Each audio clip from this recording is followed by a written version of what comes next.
너희들 어디 가니? 동우가 고개를 들더니 웃으면서 대답했습니다. 아, 어머니, 저희 다음 주에 한 달 동안 미국 여행 가요. 저는 그 말에 저는 깜짝 놀랐습니다. 그럼 나는 어떡하고?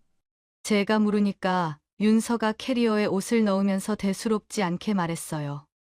어머니는 집에 계시면 되죠. 집 좀 봐주세요. 갑자기 한 달씩이나 여행을 가. 그럼 나는 한 달 동안 혼자 여기 있어야 하는 거야? 제 목소리가 조금 떨렸어요. 윤서는 제 얼굴을 보더니 피식 웃었습니다. 그 웃음에는 비웃음이 섞여 있었어요. 어차피 어머니는 60살 이상이라서 비행기 못 타요. 그러니까 집에서 쉬세요. 이게 무슨 소리인가요?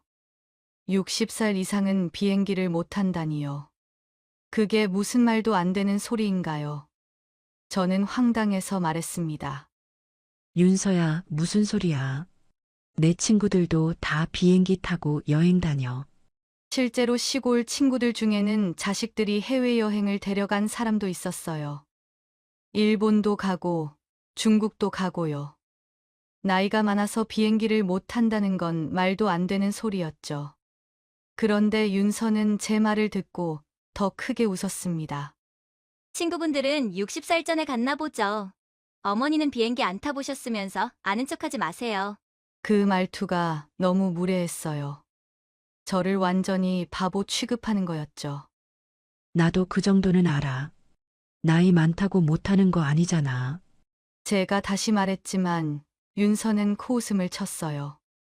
그래요. 어머니가 제일 잘 아시죠? 그 비꼬는 말투에 저는 더 이상 참을 수가 없었습니다. 하지만 여기서 싸우고 싶지 않았어요.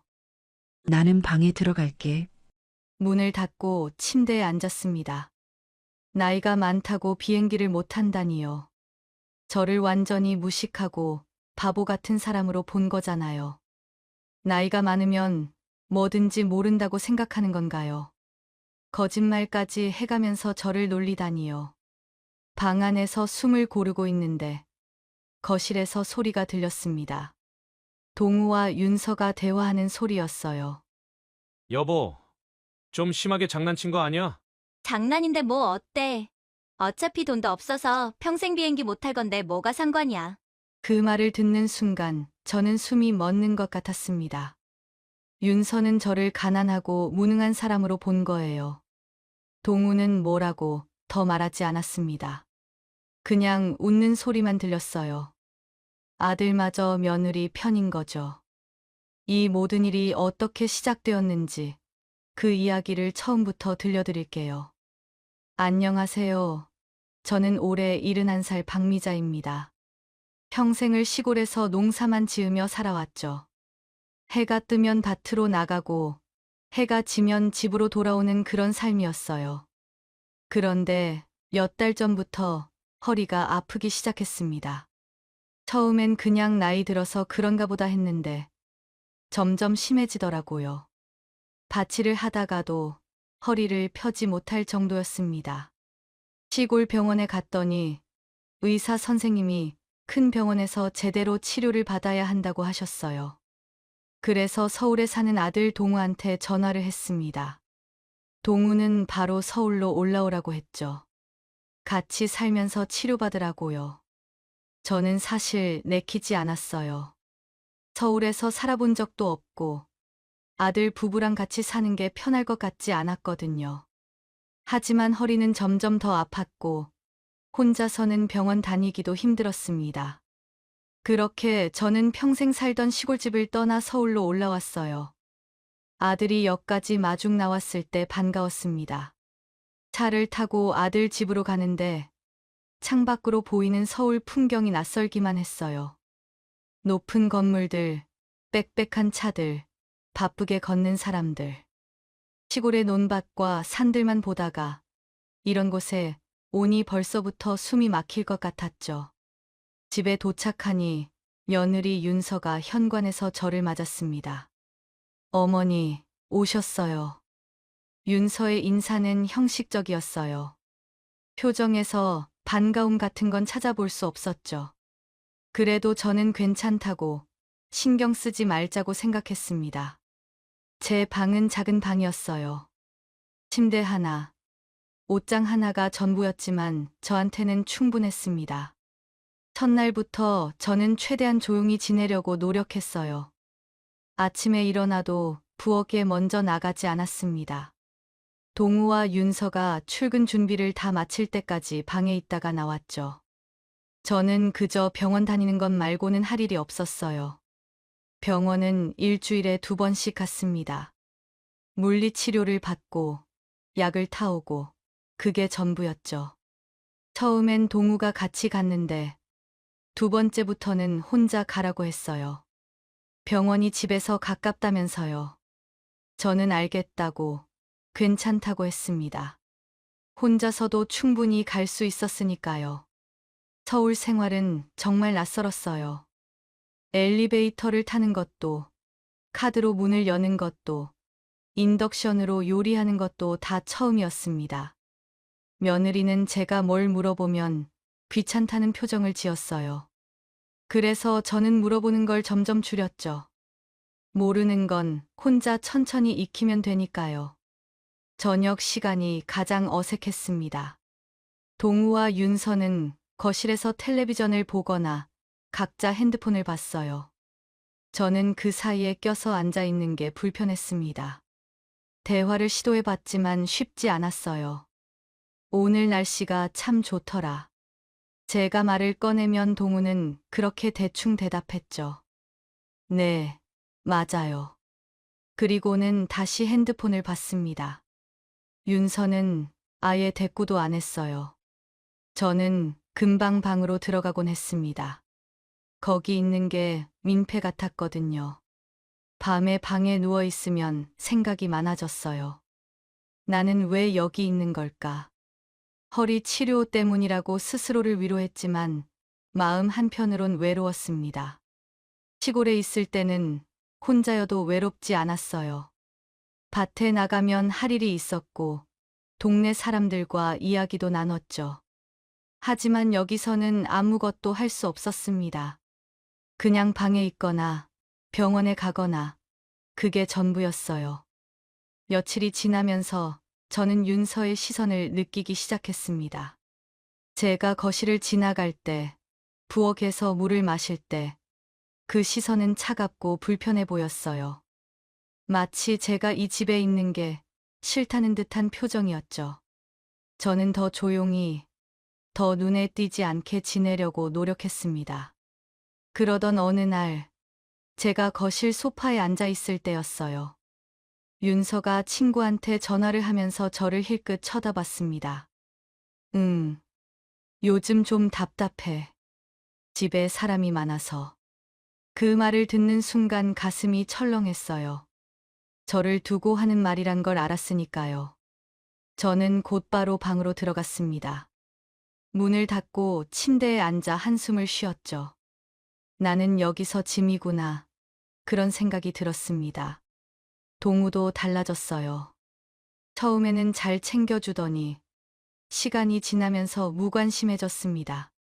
저녁에 들어와도 방에 들어가 인사만 하고 거실에서 윤서랑만 시간을 보냈어요.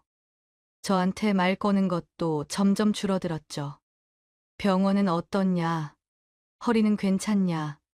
그런 질문조차 하지 않았습니다. 저는 점점 더 작아지는 기분이었어요.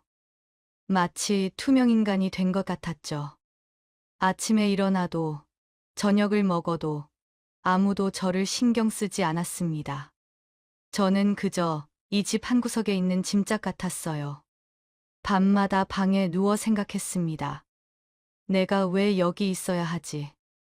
허리 치료는 이제 거의 끝나가는데 굳이 여기 더 있을 이유가 있을까? 하지만 당장 시골로 내려가자니 그것도 쉽지 않았어요. 그렇게 저는 하루하루를 견뎠습니다. 조용히, 눈에 띄지 않게, 민폐가 되지 않으려고 노력하면서요. 하지만 마음속 깊은 곳에서는 불편함과 외로움이 자라고 있었어요. 언젠가는 이 감정이 터질 것 같았습니다. 그날은 평범한 저녁이었습니다. 저는 방에서 책을 읽다가 화장실에 가려고 나왔어요. 그런데 거실에서 동우와 윤서가 커다란 캐리어를 꺼내놓고 짐을 싸고 있더라고요. 2개나 되는 큰 캐리어였습니다.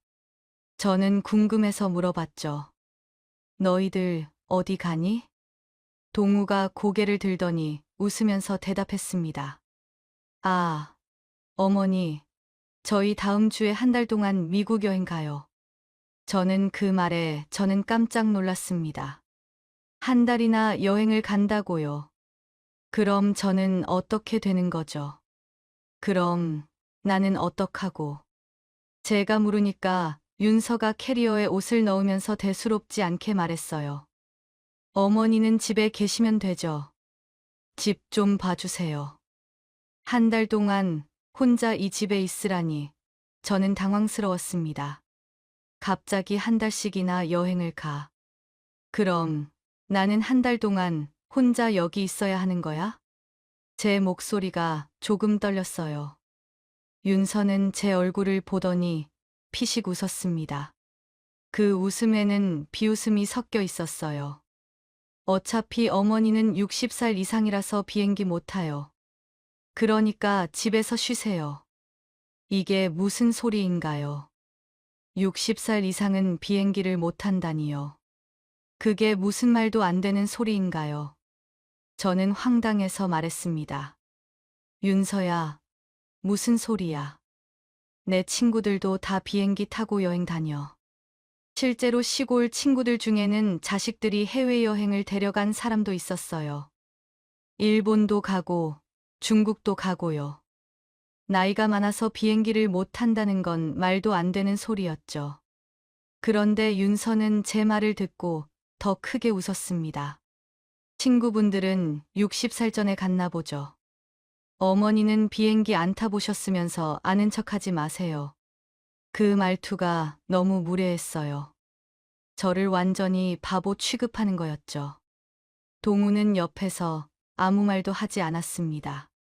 그저 캐리어를 정리하면서 작게 웃고 있을 뿐이었어요. 제 가슴이 답답해졌습니다. 나도 그 정도는 알아. 나이 많다고 못하는 거 아니잖아. 제가 다시 말했지만 윤서는 코웃음을 쳤어요. 그래요. 어머니가 제일 잘 아시죠. 그 비꼬는 말투에 저는 더 이상 참을 수가 없었습니다. 하지만 여기서 싸우고 싶지 않았어요. 괜히 분위기 망칠까봐 참았죠. 저는 그냥 방으로 들어갔습니다.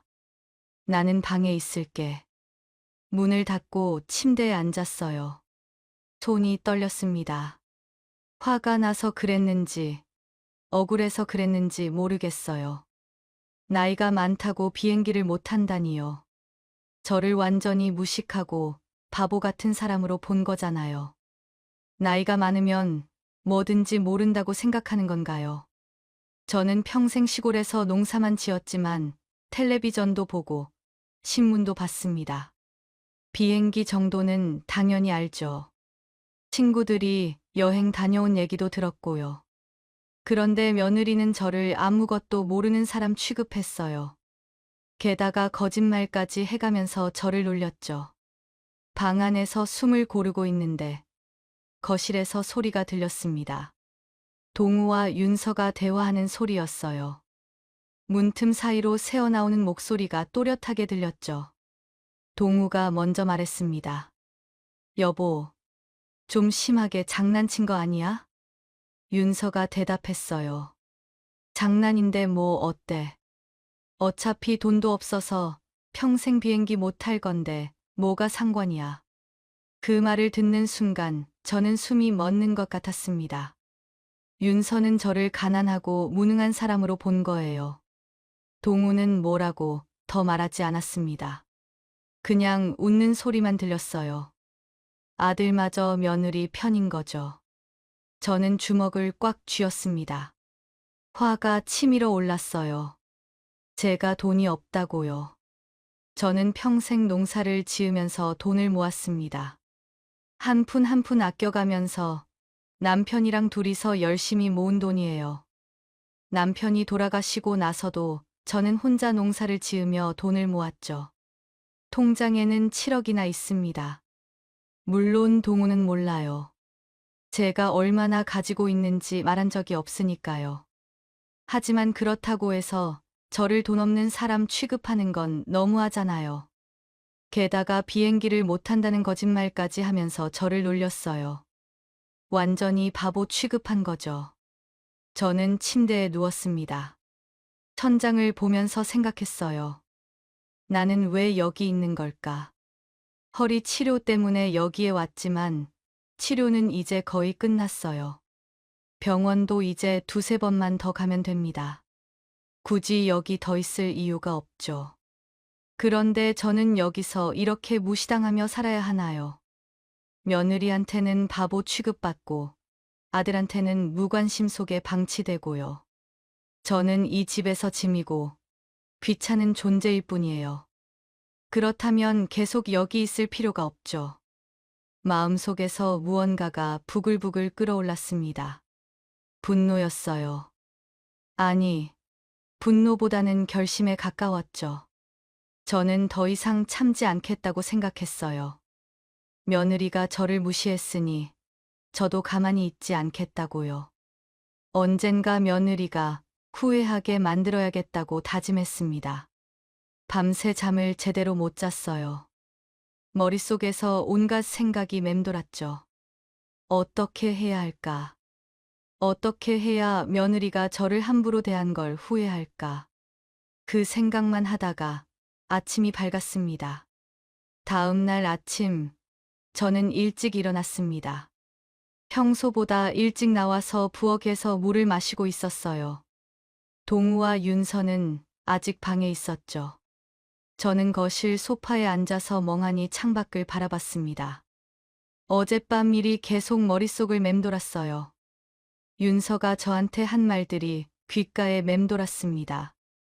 60살 이상은 비행기를 못 탄다는 거짓말, 저를 무식하다고 비웃던 말투, 돈이 없어서 평생 비행기를 못 탈 거라던 그 말. 하나하나가 가슴에 박혔어요. 저는 제가 이렇게 무시당할 사람이 아니라는 걸 알고 있었죠. 하지만 그걸 증명할 방법이 없었습니다. 그때 동우가 방에서 나왔어요. 출근 준비를 하는 모습이었죠. 어머니, 일찍 일어나셨네요. 응, 잠이 안 와서. 저는 짧게 대답했습니다. 동우는 커피를 내리면서 저를 힐끗 쳐다봤어요. 어머니, 어제 윤서가 한 말 너무 신경 쓰지 마세요. 장난친 거예요.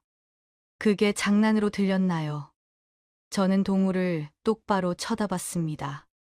너는 네 아내가 나한테 그렇게 말하는데 왜 아무 말도 안 했어? 동우는 잠시 멈칫했어요. 그리고는 어색하게 웃으며 말했죠. 저도 말하려고 했는데 그냥 분위기가 그랬어요. 거짓말이었어요. 동우는 어제 옆에서 웃기만 했죠.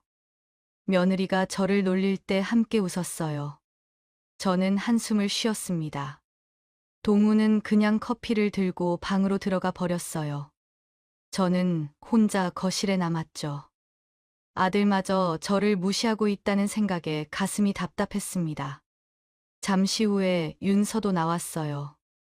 화장을 하고 옷을 차려입은 모습이었죠. 저를 보더니 인사도 없이 핸드백을 챙겼습니다. 저는 그 모습을 보면서 생각했어요. 저 사람은 나를 사람으로도 안 보는구나. 그냥 집에 있는 물건 정도로 생각하는 거겠죠. 동우와 윤서는 출근 준비를 마치고 현관으로 향했습니다.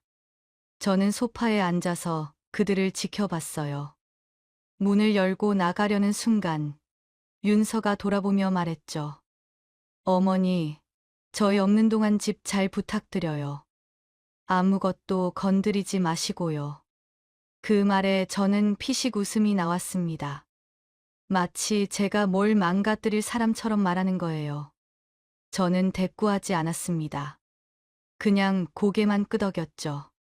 동우와 윤서는 문을 닫고 나갔어요. 집이 조용해졌습니다. 저는 소파에 그대로 앉아 있었어요.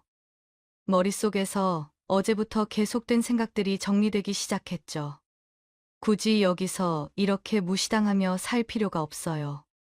저는 결심했습니다. 이 집을 나가야겠다고. 하지만 그냥 나가면 안 돼요. 윤서한테 제대로 교훈을 줘야 합니다. 저를 그렇게 무시하고 놀린 대가를 치르게 해야죠. 어떻게 하면 될까요? 무엇을 해야 윤서가 후회할까요? 저는 생각에 잠겼습니다. 윤서가 가장 아끼는 게 뭘까요? 바로 명품, 가방이에요.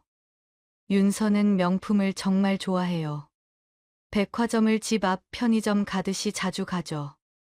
돈이 많지도 않으면서 구경만 하다가 가끔 할부로 가방을 사와요. 그럴 때마다 동우랑 싸우는 소리가 집 안을 가득 채웠죠. 또 가방 샀어. 돈이 어디 있다고. 동우가 소리치면 윤서도 지지 않고 대꾸했어요.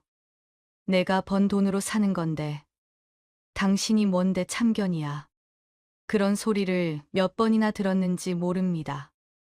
윤서는 사치를 좋아하고 과소비를 자주 해요. 특히 명품, 가방에 집착하죠. 그걸 가장 아끼는 것 같았어요. 저는 마음속으로 생각했습니다.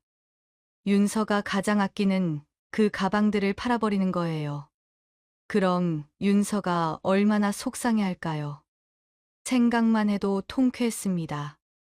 하지만 정말 그래도 될까요? 잠시 망설여졌어요. 이건 복수가 아니라 나쁜 짓 아닌가요? 하지만 곧 생각을 바꿨습니다. 윤서가 저한테 한 짓을 생각하면 이 정도는 아무것도 아니에요. 저를 바보 취급하고 거지 취급하고 무시했잖아요. 그럼 저도 가만히 있을 수 없죠. 저는 결심을 굳혔습니다. 가방을 팔아버리겠다고. 윤서가 후회하게 만들겠다고 다짐했습니다. 마음이 편해졌어요. 뭔가 목표가 생기니까 답답했던 가슴이 뚫리는 것 같았죠. 며칠면 동우와 윤서는 미국으로 떠나요. 그럼 저는 행동을 시작할 겁니다. 윤서가 돌아왔을 때 깜짝 놀랄 선물을 준비해야겠죠. 생각만 해도 기분이 좋았습니다. 며칠이 지났고 드디어 동우와 윤서가 떠나는 날이 왔습니다. 저녁 무렵이었어요. 두 사람은 현관에서 캐리어를 끌고 나가려고 했죠.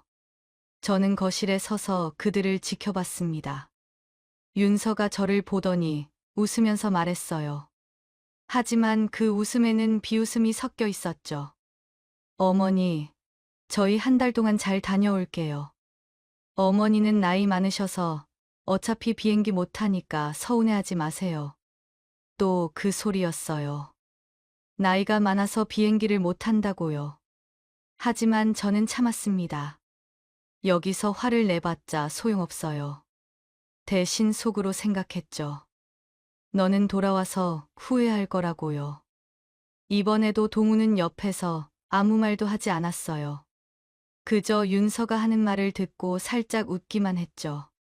제 아들이 저를 무시하는 아내 옆에서 웃고 있는 거예요. 그 모습을 보니 화가 더 치밀었습니다. 아들마저 저를 무시하는구나. 그렇다면 저도 가만히 있을 수 없죠. 조심해서 잘 다녀와라. 저는 최대한 평온하게 말했습니다. 동우와 윤서는 인사를 하고 문을 나섰어요. 문이 닫히는 소리가 들렸고 집은 조용해졌습니다. 저는 현관 쪽을 한참 바라보다가 돌아섰죠. 이제 한 달 동안 이 집에 저 혼자예요. 저는 거실을 천천히 둘러봤습니다. 텅 빈 집이 오히려 편했어요. 눈치 볼 사람도 없고 무시당할 일도 없죠. 이제 복수를 시작해야 해요. 먼저 윤서의 드레스룸에 가야 합니다. 거기에 명품 가방들이 있거든요. 저는 자리에서 일어나 윤서의 방으로 향했죠. 드레스룸 문을 열었습니다. 안에는 옷들이 가득했어요. 한쪽 벽에는 선반이 있었고 거기에 가방 5개가 있었습니다. 윤서가 유독 아끼는 가방들이에요. 여행할 때도 가져가지 않았어요. 오직 중요한 모임이나 결혼식에만 들고 다녔죠. 그만큼 소중히 여기는 거예요. 저는 가방들을 하나씩 꺼냈습니다. 명품이라서 그런지 튼튼해 보였죠. 저는 명품을 잘 모르지만 윤서가 얼마나 아끼는지는 알고 있어요. 이 가방들을 팔면 윤서는 정말 속상해할 겁니다. 저는 가방 5개를 모두 꺼내 거실로 가져왔어요. 그리고 소파에 앉아서 가방들을 바라봤습니다.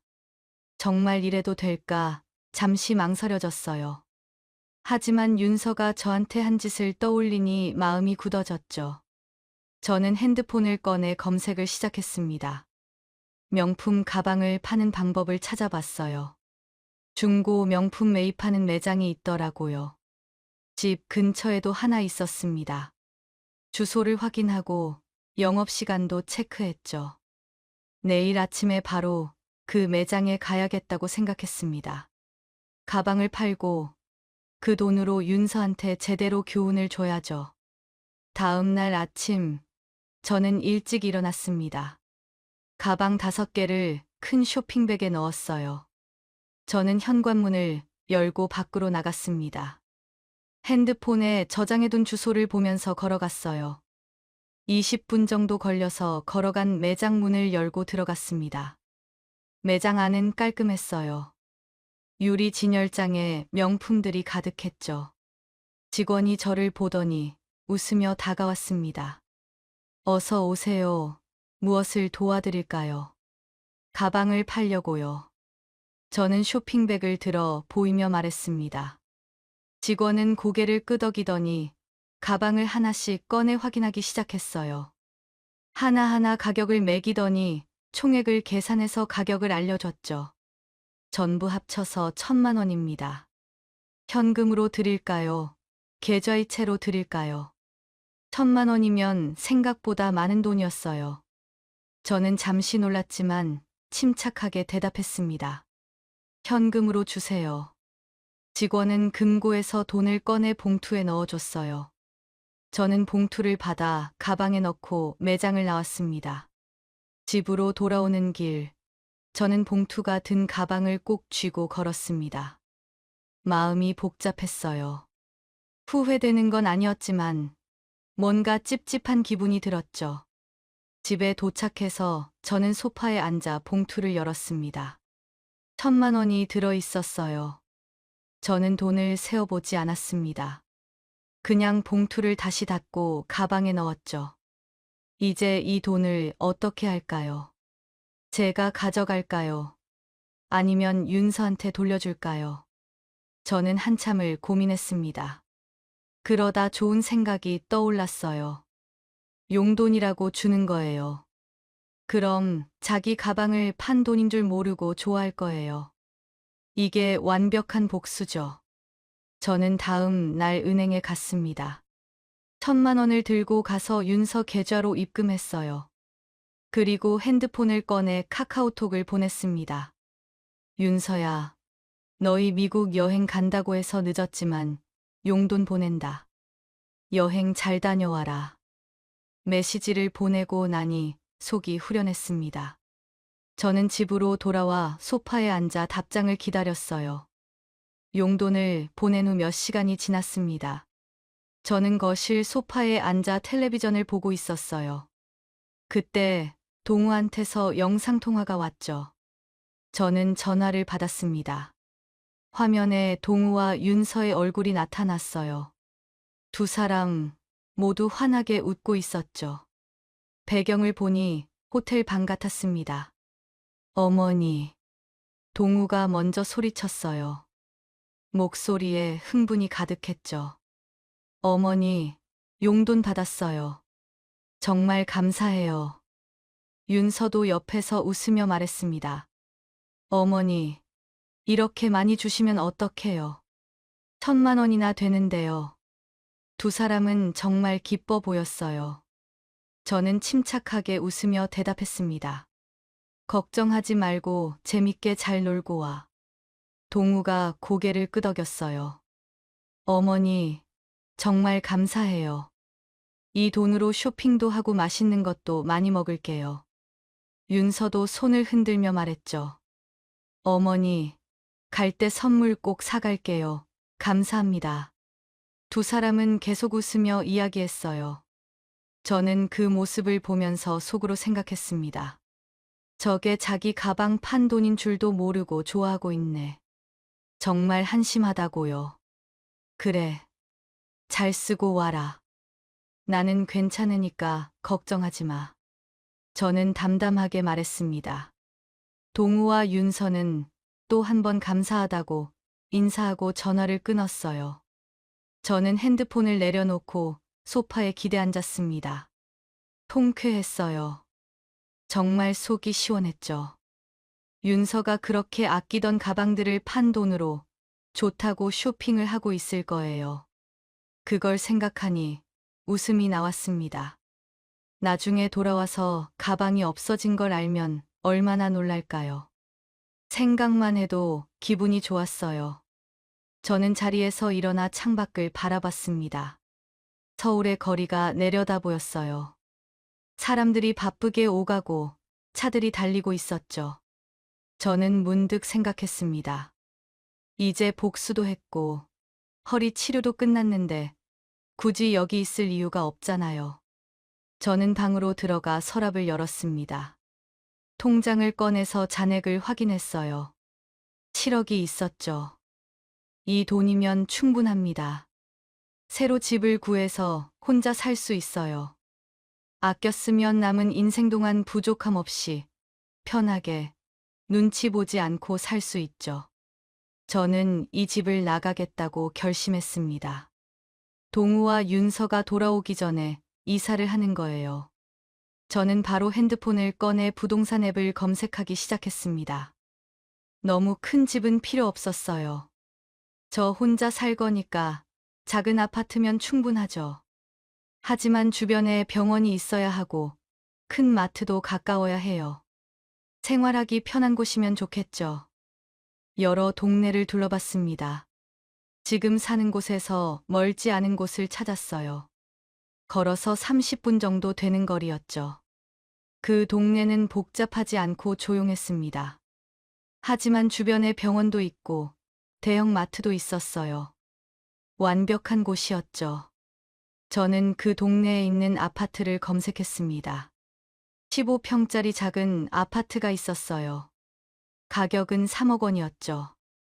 번화가가 아니라서 저렴했습니다. 저는 바로 부동산에 전화했어요. 여보세요. 집을 보러 가고 싶은데요. 네. 언제 오시겠어요? 지금 바로 갈 수 있어요. 저는 주소를 받아 적고 집을 나섰습니다. 부동산에 도착해서 직원과 함께 아파트를 보러 갔죠. 집 크기는 작지만 깔끔했습니다. 햇빛도 잘 들고 조용했어요. 저 혼자 살기에 딱 좋은 크기였죠. 저는 마음에 들었습니다. 이 집으로 할게요.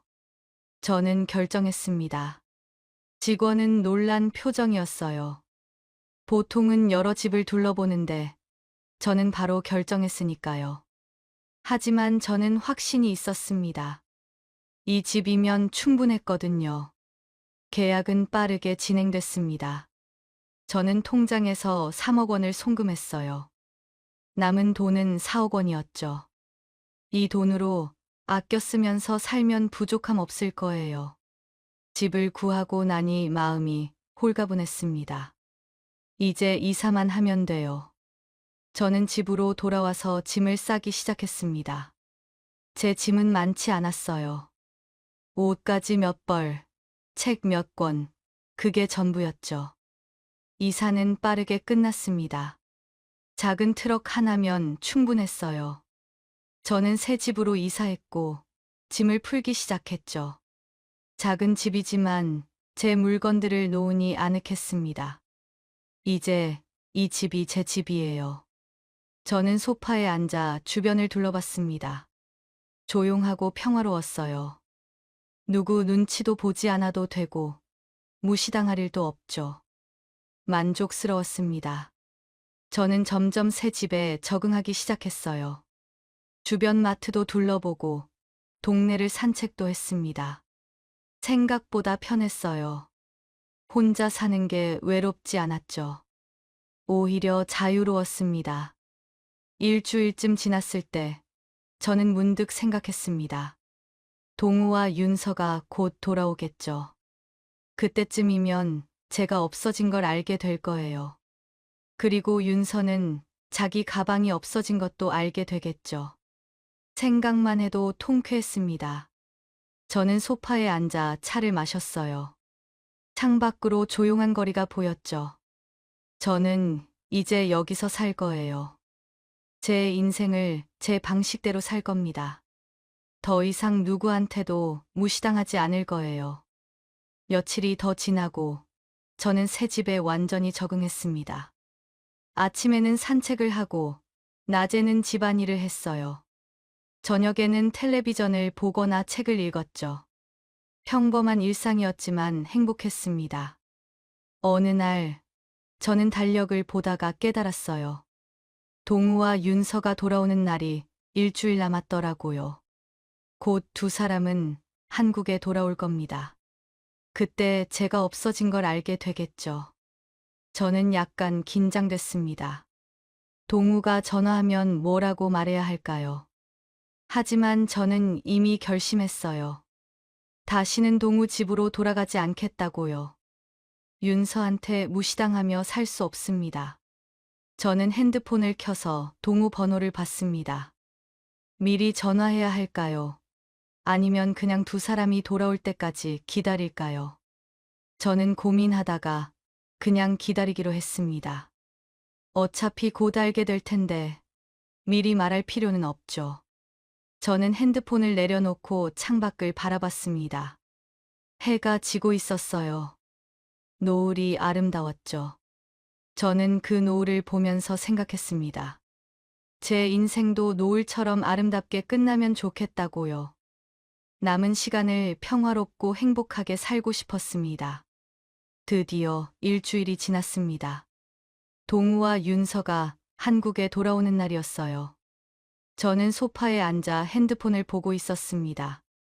언제쯤 연락이 올까 궁금했어요. 한편 동우와 윤서는 지친 몸으로 인천공항에 도착했습니다.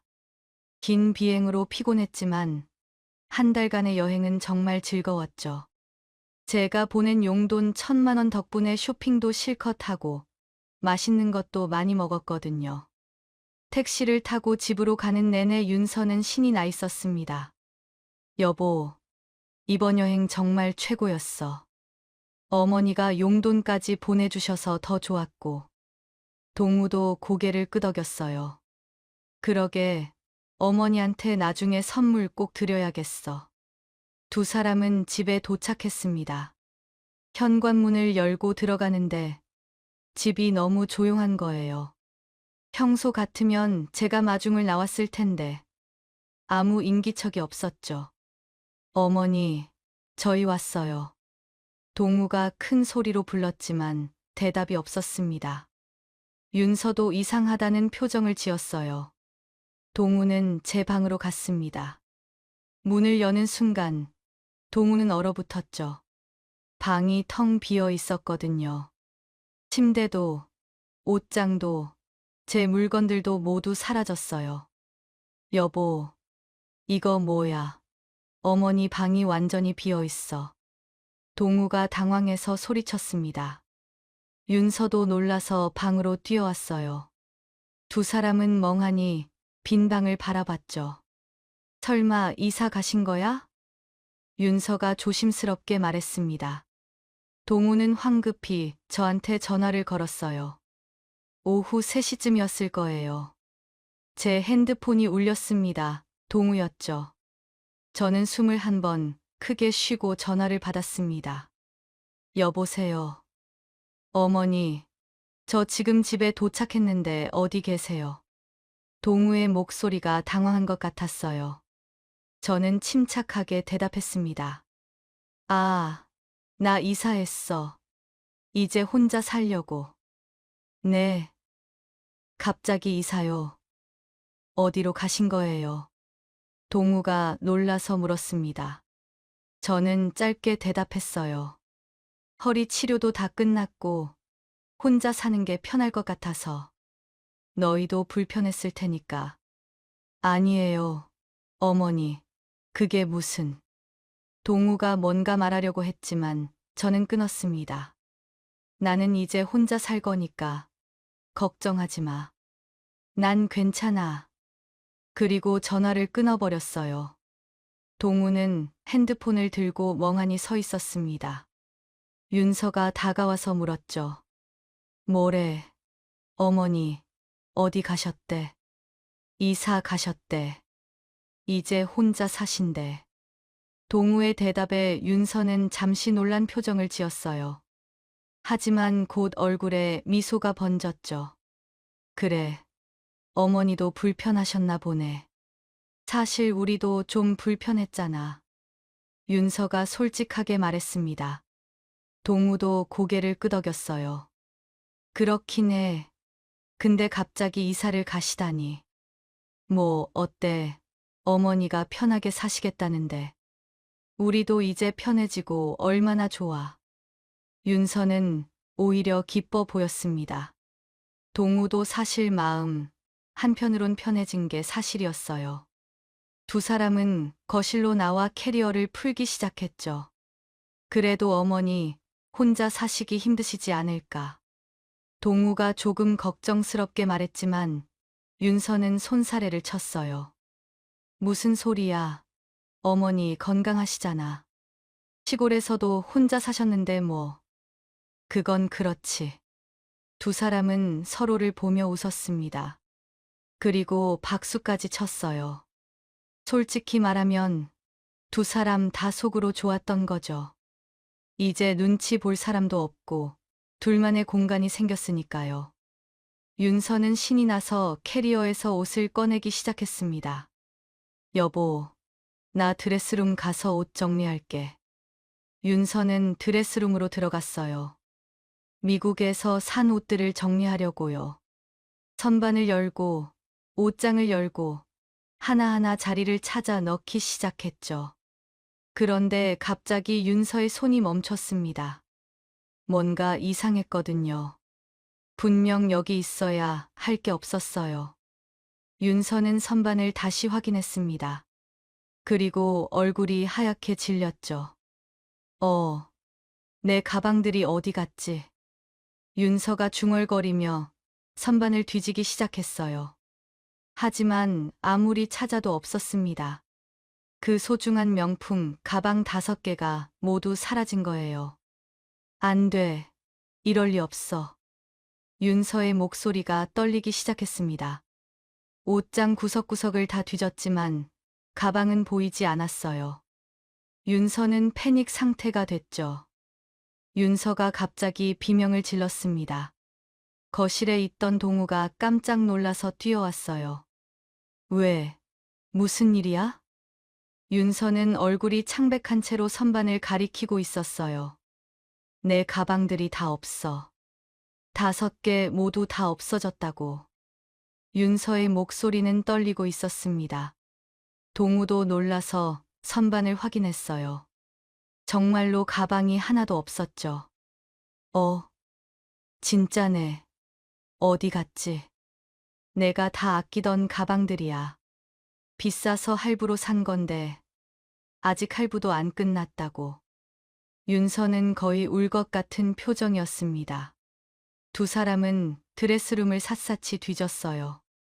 구석구석 다 찾아봤죠. 하지만 가방은 어디에도 없었습니다. 설마. 동우가 문득 뭔가 떠올랐다는 표정을 지었어요. 설마 어머니가 가져가신 거 아닐까? 동우의 말에 윤서는 눈이 커졌습니다. 그리고 곧 분노로 얼굴이 빨개졌죠. 어머니가 왜 내 가방을. 윤서는 당장 저한테 전화를 걸었습니다. 손이 떨려서 번호를 누르기도 힘들 정도였어요. 저는 집에서 소파에 앉아 있었습니다. 윤서한테서 전화가 왔죠. 이제야 알아챘구나 싶어서 저는 피식 웃으며 전화를 받았어요. 여보세요. 어머니, 제 가방들 어디 있어요? 제 명품 가방 다 걔 어디 갔냐고요. 윤서의 목소리는 화로 가득했습니다. 저는 잠시 침묵했어요. 그리고 아주 천천히 말했죠. 내가 다 팔았어. 전화기 너머로 윤서가 숨 넘어가는 소리가 들렸습니다. 뭐라고요? 팔았다고요? 어머니가 무슨 권리로 제 가방을 팔아요? 그게 다 얼마짜린데요? 한 개에 몇백만 원씩 하는 거라고요. 윤서가 소리를 질렀습니다. 옆에서 동우도 놀란 표정으로 듣고 있었을 거예요. 저는 차분하게 대답했습니다. 너는 나를 거지 취급하고 내가 바보라고 생각했지. 60살 넘으면 비행기도 못 탄다고 나를 놀렸잖아. 그래서 내가 바보가 아니라는 걸 보여준 거야.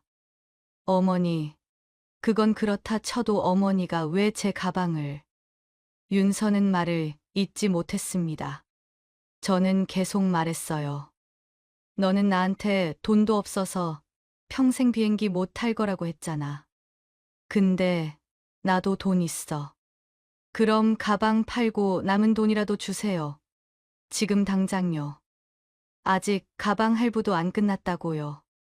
매달 할부금 내야 되니까 당장 돈 주세요. 윤서가 다급하게 말했습니다. 저는 그 말을 듣고 피식 웃었어요. 돈, 내가 이미 줬잖아. 네.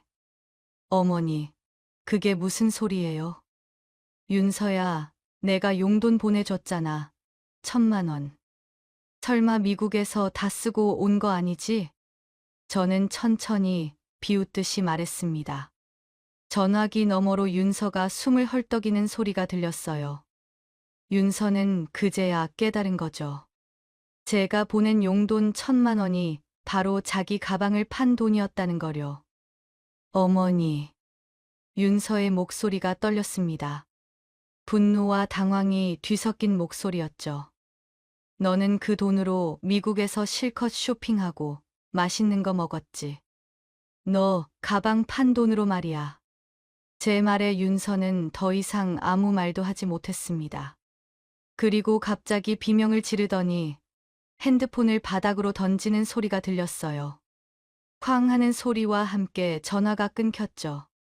저는 핸드폰을 내려놓고 소파에 기댔습니다. 속이 시원했어요. 정말 통쾌했죠. 한편 동훈의 집에서는 난리가 났습니다. 윤서는 핸드폰을 바닥에 내팽개친 채 주저앉아 있었어요.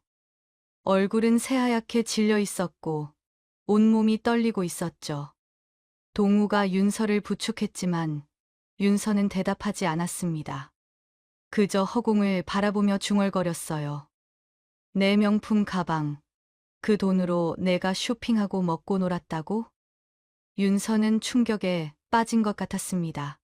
자기가 그렇게 아끼던 가방들이 팔렸고 그 돈으로 자신이 미국에서 신나게 쇼핑을 했다는 사실이 믿기지 않았던 거예요.